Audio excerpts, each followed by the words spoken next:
Okay, so I've got my strip now much longer than we need. So if you measure the distance between here and here and give yourself maybe 2 inches, that should be enough.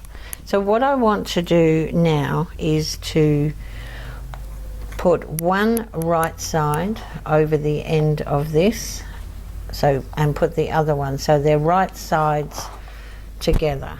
Let's take these out. And this is going to make the hinge. And I'm going to sew across here about 1/2 inch seam allowance.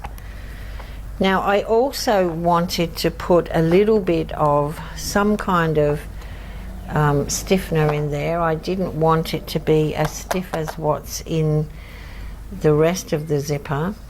So I have here a piece of cutaway stabilizer that you might use in the hoop. So if you have some of that, or you just have even 2 layers of tearaway would be fine. And I'm just going to stitch that in there at the same time.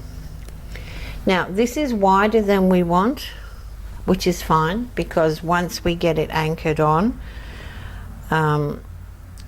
we can then trim it back so that it fits exactly. Okay, so this is going to come around here like this.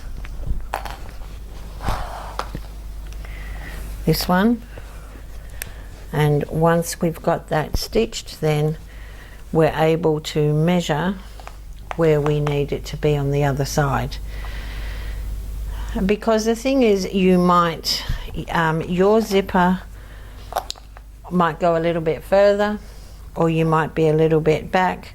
So whatever your zipper length is, it just needs really to be around the corner on the back. Okay, so I'm going to stitch across here. Now I am going to stitch with a smaller stitch, more like a patchwork stitch, about a 1.8 straight across.